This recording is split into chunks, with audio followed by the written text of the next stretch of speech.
All right, guys, we're much clearer. Thank you, Caesar, very much. Thanks, Michelle, for having this. As they said, my name is Navid Moosa. Real quick about the charity. The charity is the CARE Foundation, KHIAR.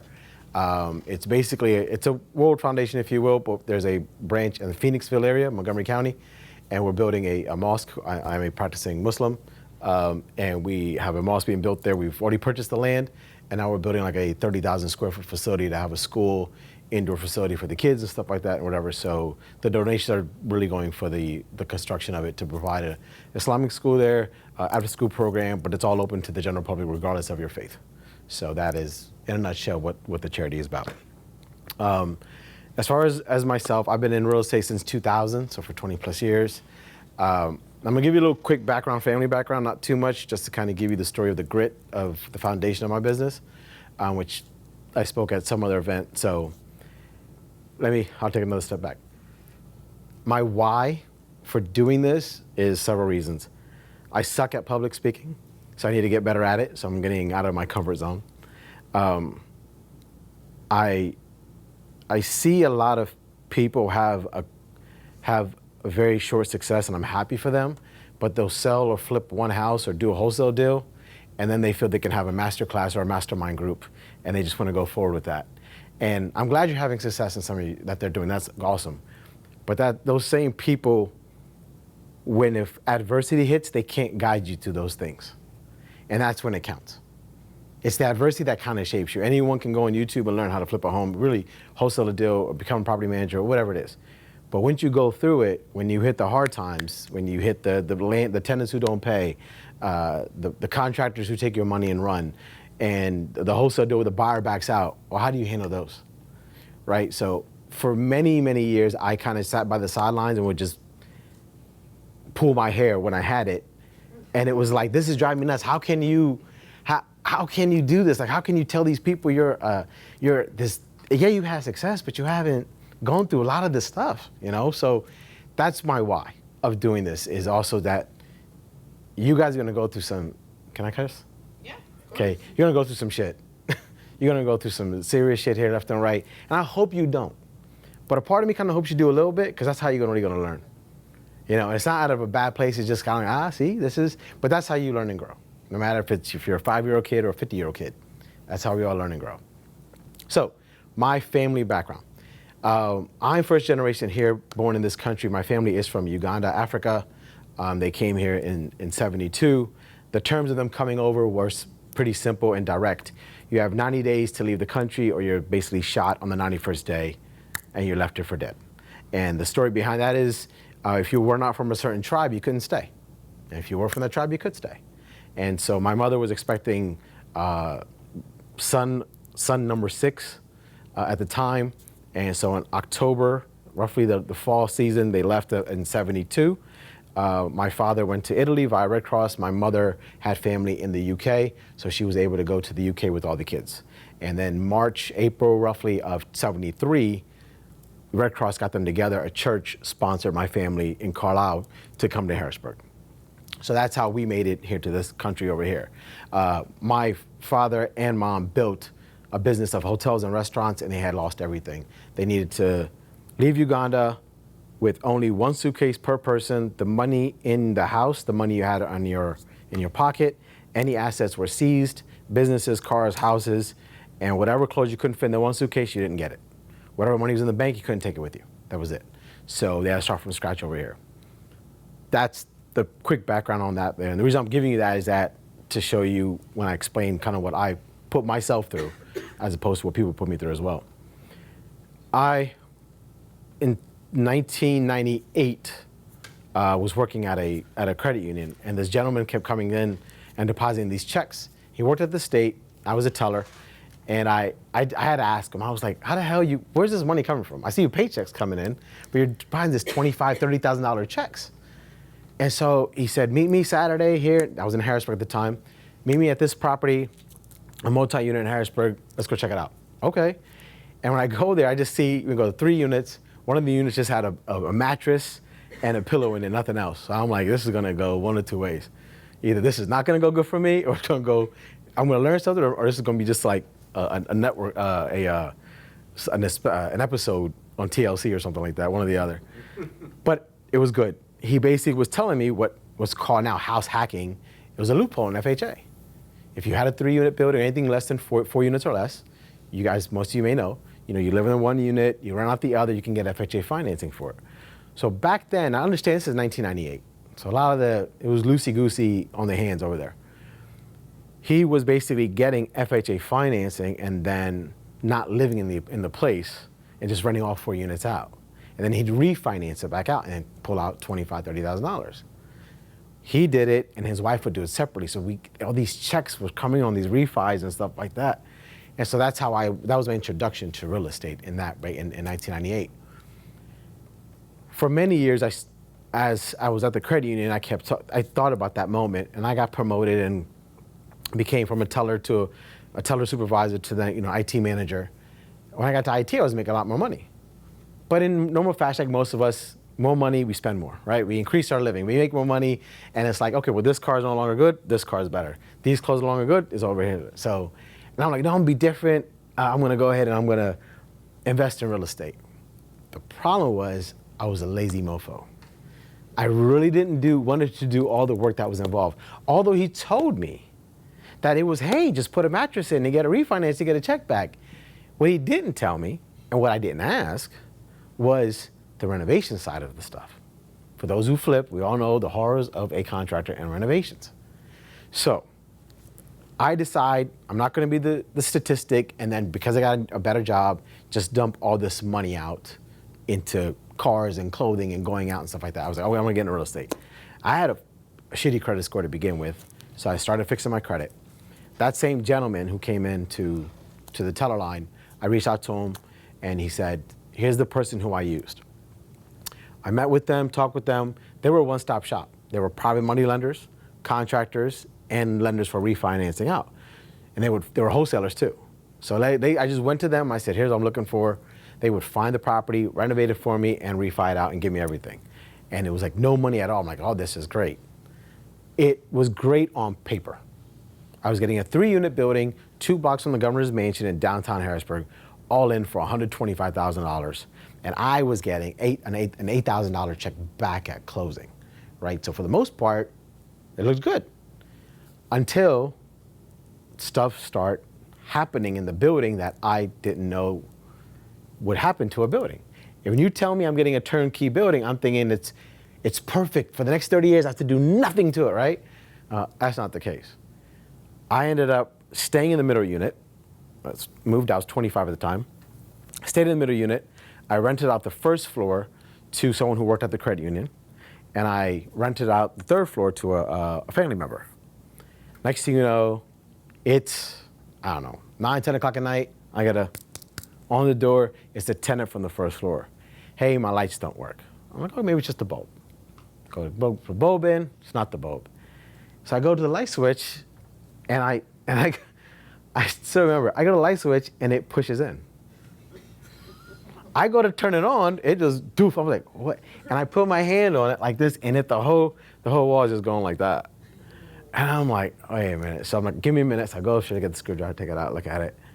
And it's nothing but cigarette paper and papers and shavings of the floor and then drywall just shoved back in there as their installation point and stuff like that. And I'm like, okay, it's 9 o'clock at night. I can't get anyone, stuff like that. So I told her, I said, you can have my place.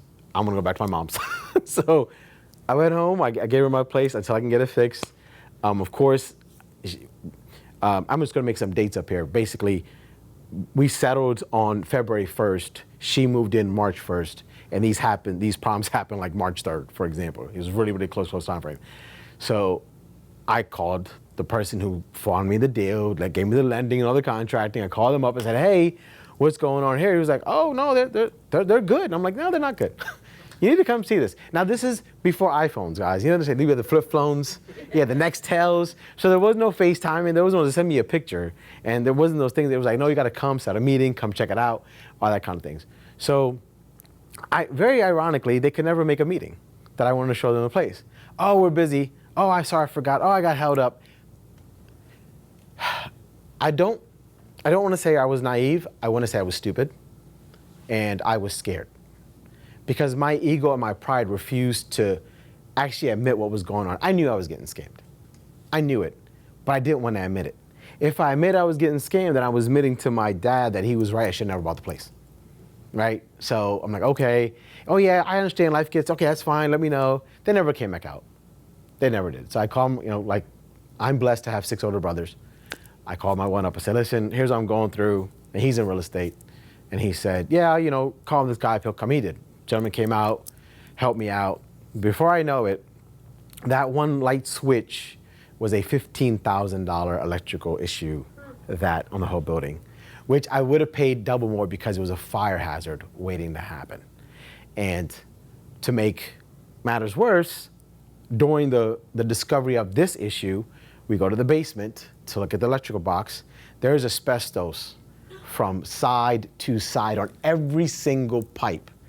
How did I get a Clear City letter? Back then, the city was inspecting every property for asbestos, for wiring, and you had to have it signed off by somebody. I didn't sign it, right? So how did it get through city codes?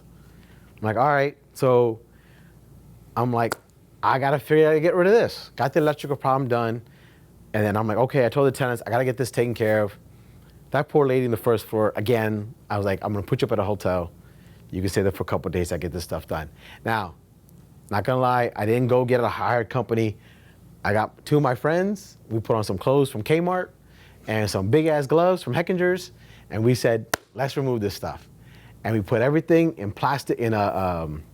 First thing we did was actually cut it. If I remember, we just cut it with a razor cutter, and just cut it so it became loose and put lines down in it. That was the first thing. Then we wrapped everything in like 15 gauge trash bags and stuff like that, and just removed everything down, every single pipe and stuff like that. When we were done, we looked like legit Ghostbusters. We were done out of there and stuff like that, and we were like, all right, we burned everything, got rid of it, and that was how we abated the asbestos back then. And at this point, I was like, real estate sucks. I'm never doing it again. I've had it. Let me sell this building. So I go back to the gentleman who screwed me over because I'm a jackass, and I said, can you find me a buyer? He said, oh, with all the damage here, you really can't sell this for worth. I'm like, you mother, man, listen. You just said everything was fine. Now all of a sudden with all the damage in here that I sure as hell didn't cause, you think you're not gonna get. So I'm like, all right, whatever, dude, I'm out of here. So I kept it, and I ended up doing a lease option rent to own where I just said a gentleman I think in New Jersey, he basically just rented the whole building off of me, and that was it.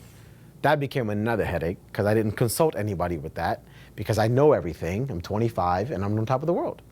And I'm making $800 a week because I was the richest man in the world, right? $800 a week. So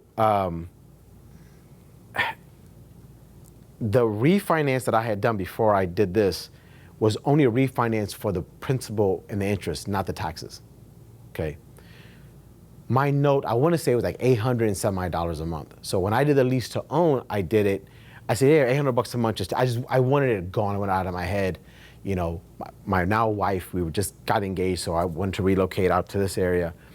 And he was like, oh yeah, sure. So all I did was dollar for dollar. My mortgage payment's $800, for example. I just leased it to him for $800, not the taxes. No taxes included, insurance, exactly. So I'm getting the check, and then I stopped getting the check. And so then same thing, he avoids me. I know he's avoiding me, and I know I should do something about it, but my ego said, no, it's okay, just maintain your business and your life up here. It kept eating me up, so I decided to go down there. I went, looked at the building. He ended up leasing the building apparently to one individual, a student, and the place was a mess.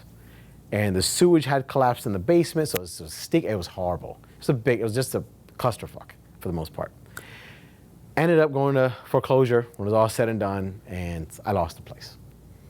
Bought the place in 2000, I lost it in 2002, 2003 roughly. I was like, I'm done, real estate sucks, Carlton Sheets, you can kiss my ass, you guys forget, I'm done. So I just stayed in my bank job, stayed in my circle, doing what I'm gonna do. My wife and I, we relocate up here. I get a job at another bank up this way. I managed about 43, 45 people. I was in the IT staff. I did online banking, ATM machines, payroll. I managed all the staff there. They were so sick and tired of me talking about real estate that they were like, you need to just go in sales. You need to go in sales. But my brother was the worst. He was like, I'm so sick and tired. So sick and tired that in 2005, February, he said, he just bought me the course. He said, here's your real estate class. He said, how much does it cost? Poley and Associates is where I took my course at. I was like, I don't know, it's like $500-600, something like that. And he was like, so you know, I got a check in the mail, right? For like $500, whatever it was. He was like, that's your birthday gift. Go buy the goddamn course and stop talking about it. And just go get your real estate license. I'm like, okay. It's a very good investment for him because he's still weaning off that. He bought that course. I took the course, and my wife legit. So side note, my wife's sister and I are like brother and sisters. We can't stand each other and we love each other at the same time. But my wife knew that I was so unhappy. I mean, so unhappy at my job. And what really pushed me to the edge, if you will, was there was a position, a VP position at this bank. And everyone was like, you should go for it, you should go for it, you should go for it. I'm like, yeah, you're right. I mean, I looked at the qualifications, I'm like, this is a no-brainer. Now, mind you, when I applied at the bank, I didn't apply to be a manager for IT or anything like that. I just wanted to be the check sorter. The guy who sat there and just did the checks that went through the machine, that's it. I just wanted a mind-numbing job. I didn't want responsibilities. The whole real estate experience just put a bad taste in my mouth. I didn't want the responsibilities. I just want to get a job, get a paycheck, and that's it. This whole entrepreneur lifestyle and all that kind of stuff was bullshit. It doesn't exist. It doesn't exist for guys like me. It doesn't exist for people of color. It doesn't exist for people who are born in this country. It doesn't exist for any of that stuff. It doesn't exist for our family. So why? Let me just get a job, be a good dude, work at 7-Eleven, whatever, and then just do this shit. And that's it. That's where I was mentally. I didn't want any responsibilities at all. Life is funny this way.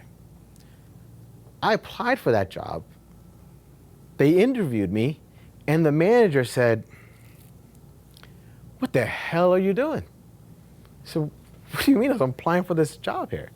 And she's like, no. I know you're applying for this job, but your resume doesn't line up with this job. She was like, I can't hire you. I'm like, I need a job. We just relocated. My wife wasn't working. I need to work now. She's like, no, give me a minute. So she puts me on ice. She sends me home. She says, you know what? I need you to go home. I said, excuse me? I didn't get that. She said, no. I just need you to go home, really think about if this is what you want, and I need to make some phone calls. But I'm going to give you a call. Are you tomorrow, 10 a.m. tomorrow? I'm like, yeah, I'll be available. She calls me the next day, and she says, listen, she's on the phone, and the vice president's on the phone of the bank. And they go, listen, you apply for this job, but we're creating this new e-services position, it was called. And this position was going to handle payroll for corporations, the web banking, online bill payment, ATM services, and mobile web banking as well. It's going to handle all that kind of stuff. We want you to run that division for us. And I'm like, that's a lot of responsibility. I don't want that. No. But then they're like, no, we can do this. We'll give you all these people. There's a meme out there we've seen, like a paycheck is a bribery to rob you of your dreams. And that's exactly what this was. They put a nice paycheck in front of me, what I thought was a nice paycheck for someone who's making nothing a day, so anything was nice. They put this paycheck in front of me, put this position in front of me. It was 9 to 5, no weekends, no evenings, nothing, no duties, no pager duties or anything like that. Yes, for those who are young enough, they were being called pagers back then. They dangled the carrot and I bit. I took it. So all right, fine. Who am I saying no this? I took the job. Worst decision ever and best decision ever all at the same time. Worst decision ever because I felt that I died. Best decision ever because I was getting paid. Here's why I felt that I died. My spirit of becoming that entrepreneur, I just killed it at that point in time. And I was okay with that financially because I was getting that paycheck. But I'm like, this isn't me, but I went to work every single day miserable. But I'm like, I'm soon to be married, want to start a family, so I got to do what I got to do, got to suck it up and just get this paycheck, and that's it. Damn my feelings and my dreams, right? Who the hell am I? I'm being selfish at that time. I take this job, I go for this job. The VP who hired me is now retiring several years later. She's retiring, wonderful woman to this day, still friends. And she says, listen, she pulls me in and goes, hey, listen, I'm leaving this job. And I think you should go for the promo. I'm like, okay, you Sure. She said, yeah, you should go for it. To me, I read that as in, you got the job, Navid, just go ahead and get it. Just apply. That's how I interpreted it myself. So I go and I apply for it, and everyone's like, oh man. I mean, to a point where my staff was like, we're gonna miss you. We're gonna, like, oh yeah. They didn't hire me. They took somebody else, brought them in, and then they asked me to train that person for that job. And I was like, hell no. I was like, no, I'm not doing it. I refuse to do it. At this time, I'm going through learning real estate. So I'm burning the candle, as they say, on both ends. I'm at my 9-to-5 job. I'm going to real estate school from 6 to 9 at the same time. I'm going, I think, 2 days a week, and then every Saturday I was going. I did that for March, April. I did that for 3 months, essentially. Every Tuesday and Thursday, I believe it was, some Fridays, and then every Saturday I did it for those 2 months there. And I got scared. So I didn't get the promotion. I passed my real estate exam May 31st, and they wanted me to train this person, and I'm learning real estate all at the same time. So it became too much. It became too much that I was like, you know what, I'm not gonna do real estate. I'm gonna do real estate part-time only. I'm gonna do it part-time, I'm gonna keep my job, I'm not gonna quit, and I'm gonna go ahead and just suck it up and train this new VP.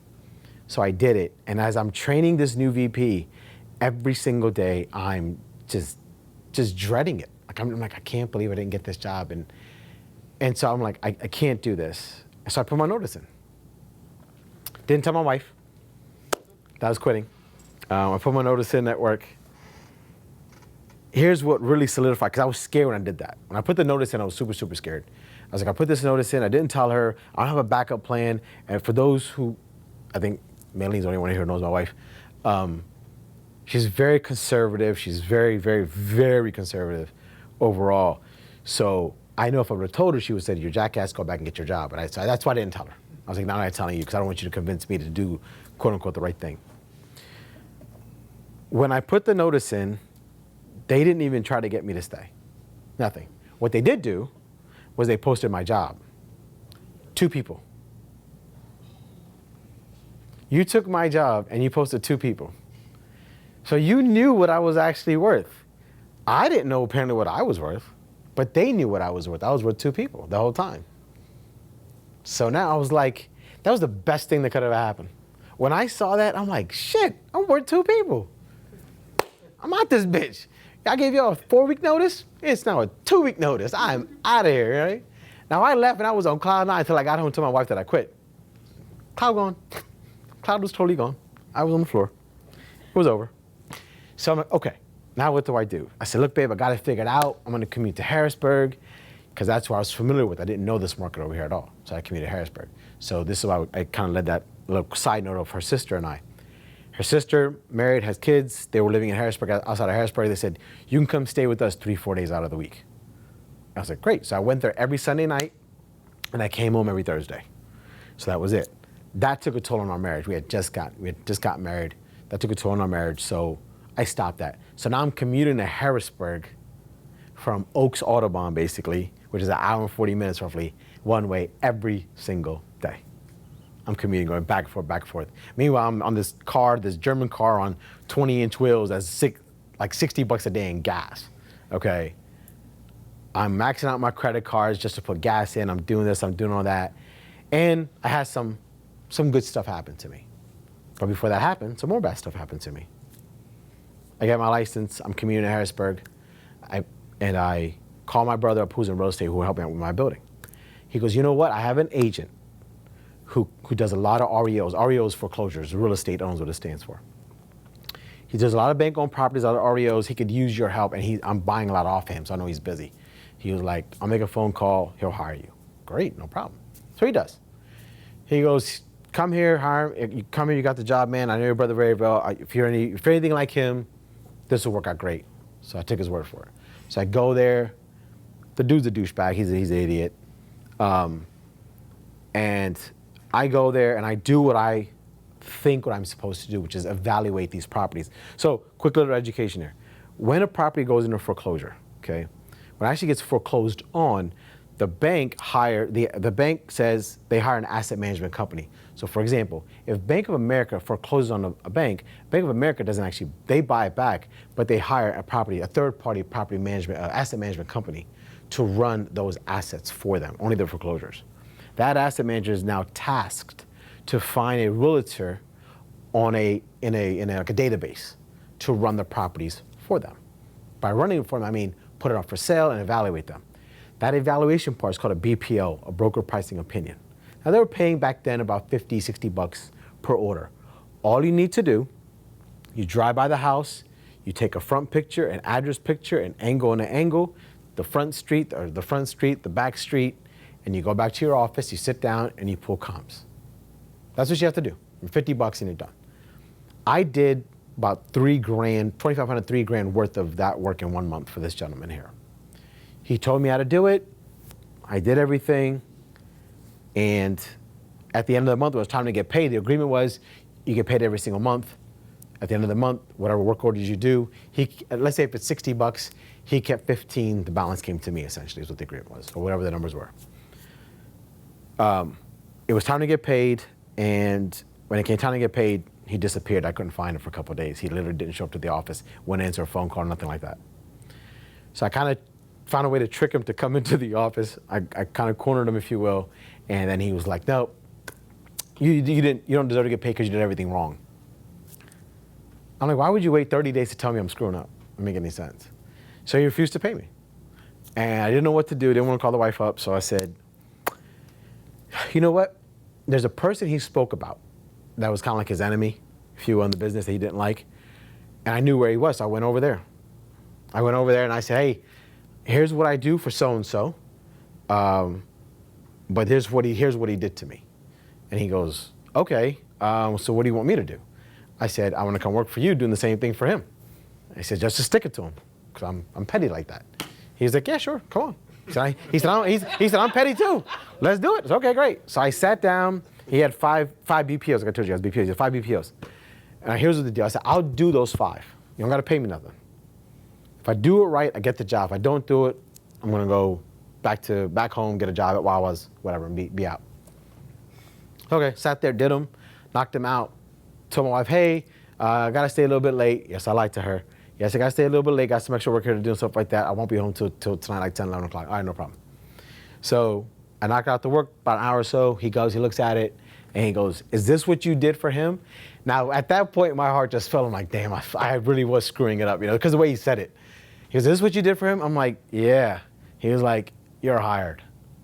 I said, so these are right? He said, this is perfect. I said, he said, I had to do a little bit of tweaks. He said, nothing really major, but we're saying it now. Now, understand back then, again, not to date myself, this is 05, this is actually, I think it was 06, 05, 06, late 05, early 06.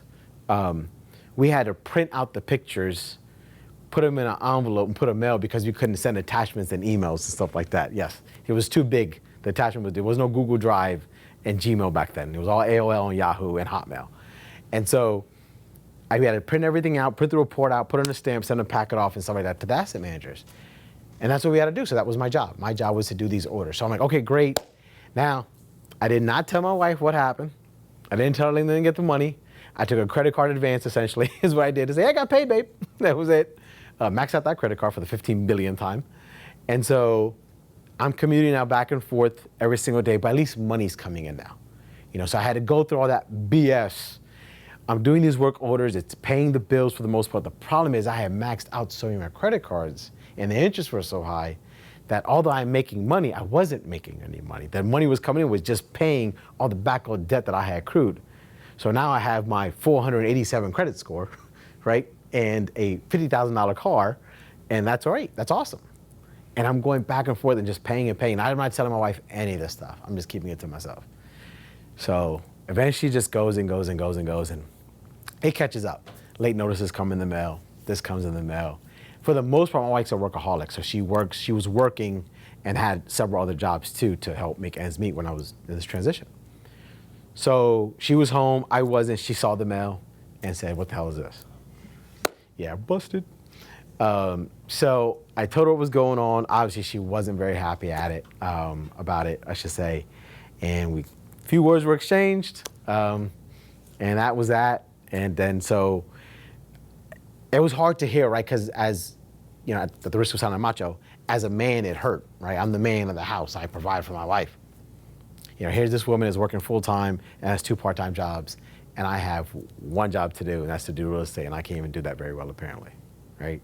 So that does kick you. It does, and it makes you guess everything. So, again, you go back in your head. Why am I doing this? It's a 100% commission job. There is no payday unless you sell something, and even at that time, the deal could fall apart at the settlement table when everyone's there, right? So why am I doing this? So I asked myself that. I wanted to quit. I wanted to quit and go back, stuff like that. And I almost did. And I said, no, because as miserable I am now, I was 10 times more miserable working for somebody else. And I had to tell myself that yes, there's 2 miserables. This is at 500, this is at 300.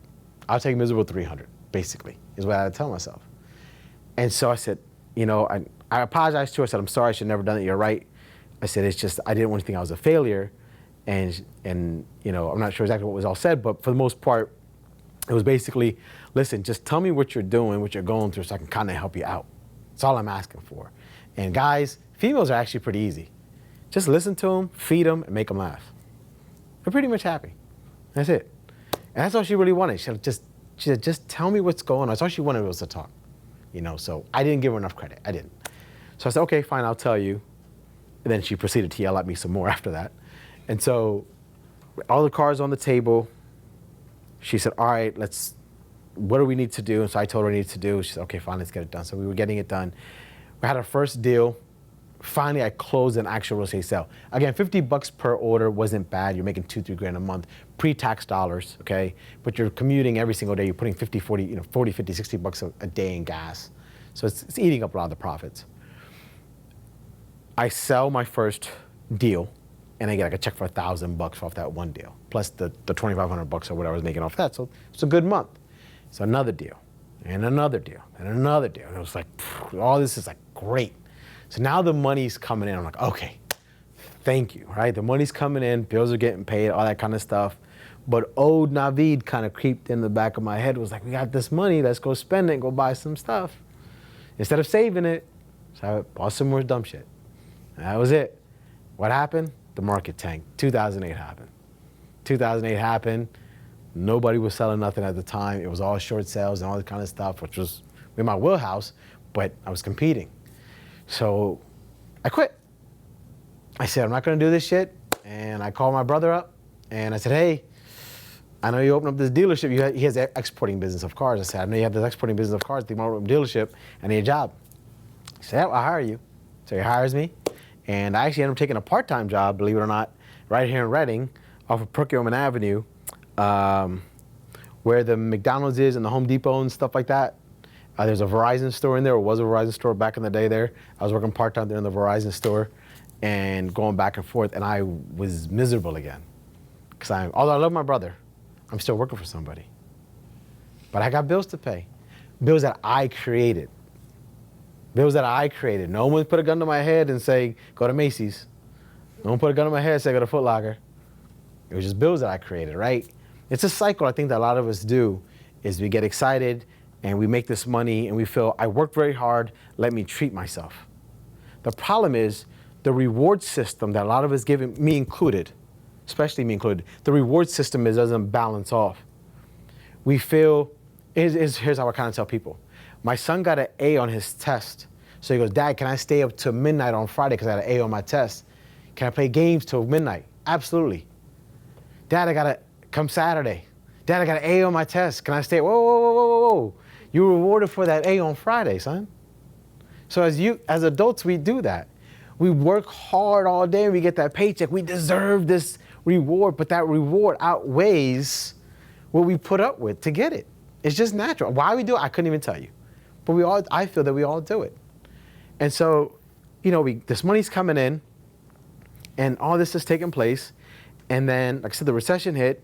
And so I had to pivot, which wasn't very hard to get into that, but I had spent so much throughout the years, I had to keep up with everything. And I just couldn't. So my house of cards, if you will, collapsed yet again.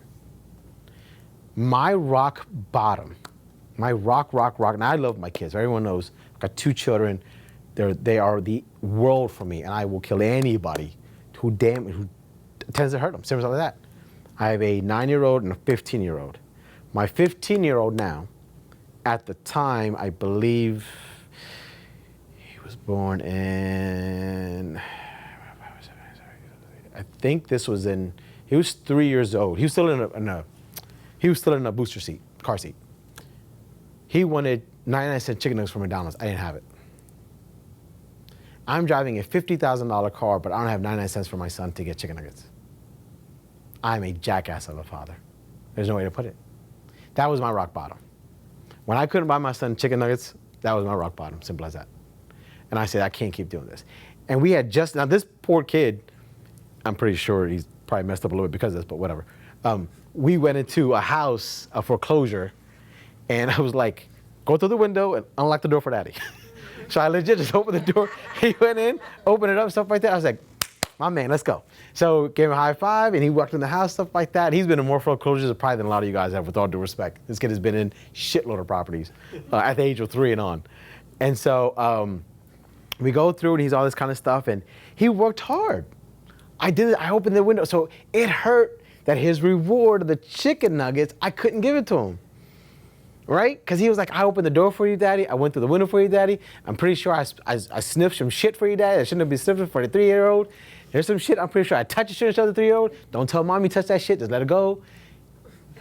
And he just wanted nuggets. He wanted a Happy Meal nuggets. I couldn't give it to him. I suck. There's no way to put it. I'm a jackass and I suck. So that was my rock bottom. And I said, never again. Never again am I going to tell no to my son. At that time when he had 1. To my son. I'm never going to tell him no to food, especially food, for crying out loud. You know, for those who grew up in big families, you know, guys know, you have breakfast together, you have dinner together, just, you know, you bond over the food and barbecues and stuff like that. So food was a big thing in our culture, in our household. So the fact they couldn't do that for him, I was like, okay, my why now had changed. My first why was I don't want to work for anybody else. Now my why had changed. When you become a father or a mother or a parent in general, it clicks. It's like, whoa, it's not just all about me, right? It didn't click for me until then. That's how vain and selfish I was. It didn't really click for me until then. I'm like, holy shit, what am I doing? I can't keep going this route. I have to change. So that's when it hit, and I said, okay, I got to get to work. I really got to get to work at this point. So I pivoted. I told my brother, I can't work for you no more. I told my wife, I said, listen, I'm going to go in. I did talk to her. I said, I'm going to go in. I'm quitting my job at the dealership.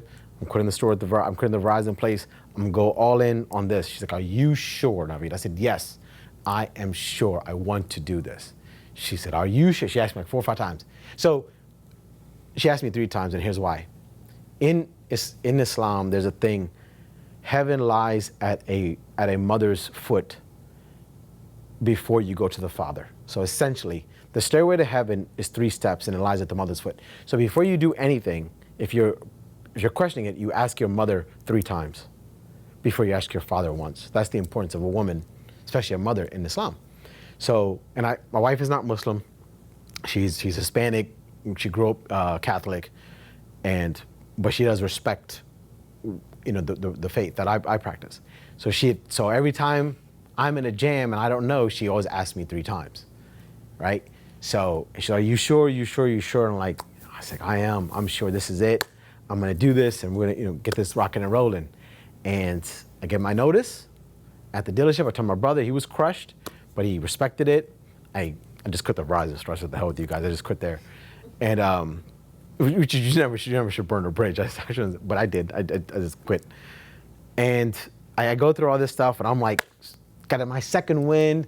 I'm going back into it, and what happens? I go in, I get a listing, I get it under contract, we go to closing, and the bank says, oop, we screwed up on the foreclosure, we can't give you clear title. This is a $15,000 payday on a $300,000 house. It's a it was a huge payday. The biggest paycheck commission I'd ever seen at that point in time. And I'm like, you're kidding me. Like I was happy. I was like, yes, babe, this is it, this is going, because it's foreclosure, you're guaranteed clear title. Right, REOs, you're guaranteed clear title, doesn't matter what you're told. But oops, we forgot to do this one thing. We'll get it fixed though. It's going to take about 5 to 7 days. Buyer, I can't wait. I'll take my money elsewhere. Gone. Asset manager got pissed at me for losing the deal. They pulled the property from me then. Gets even worse. They turn around and pull the whole account from me. I have no account. My only account I had. They pulled it. And it's a report card because they score us. Side note, Maylene DeFries was my partner for a very long time. So if I look at her or point to her, it's because she's my work wife, number one. And number two, she understands a lot about the REO business because we built it together essentially.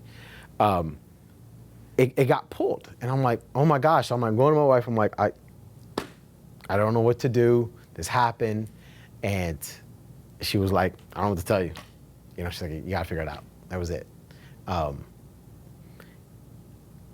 I said before, life is funny. That happened, right? So I lost the $15,000 check, but I didn't. How can you lose something you never had? I never got the check, right?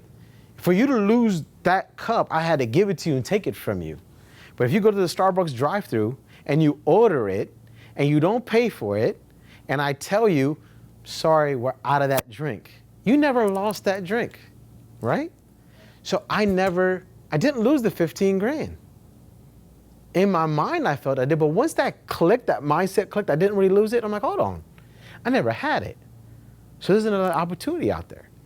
But if I never had gone through that issue, I wouldn't have thought that. I wouldn't have. So who knows what else I wouldn't have thought of or how I would have thought when I get other things that come up to me. That happens. It clicks in my mind. I don't know why or how. Well, him above, but outside of that, I don't know what was the catalyst, if you would, that made me think that. Once I thought that, I had this calming ease on me that, damn, okay, I got this. I do. I really, really got this. And so I went back at it. And that December was the best December ever. I had a deal a day for the first 12 days. And I remember bragging about it in the newspapers when people read newspapers. It was basically bragging about it, saying, Navid Moosa, a deal a day, every day for 12-12. So it was December 12th, I had done 12 deals. I wrote 12 contracts, right? And that was it. And every single one closed. Every single one closed. All this, so boom, boom, boom, boom, boom, or whatever. The difference of that one is I didn't count the commission dollars. I didn't count the money. I didn't chase the money. So for those, I have a podcast, and I used to say never chase, and I used to close the podcast saying, never chase the money, just chase the deal.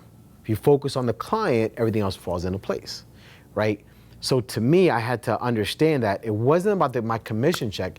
It was making sure that my client got that deal closed, whether it be the foreclosure company, the asset management company, a traditional buyer, lender, wholesaler, whatever. I had to just focus on them. Once I started doing that, it was easy street. It really was easy street. We're closing a deal here and there, here and there, here and there, here and there, all over the place. It was fine. And then there's a saying called when you get your belly full. When your belly is full, you're not hungry. When you ain't hungry, you don't hustle. Right? So my belly got full. Yet again, old Navid creeped up. Hey, you got this money, bro. Let's go spend some stuff. Let's go. But I had grown. I was mature. So instead of spending money on me, we spent money on travels. But places we couldn't afford to go, though. Exactly. So in my mind, I pay down on my credit card debt. That means I have money available. Who cares if it's 27% interest? It's only $35 a month. Let's go, babe. Let's go traveling, right?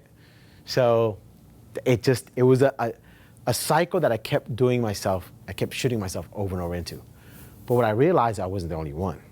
I realized there's a lot of people put themselves to that cycle of the credit card debt and stuff like that. I know we have loan officers in here and stuff like that, and we see people and we talk to people who their DTI, the debt to income ratio, is ridiculous because their credit card expenses all over the place.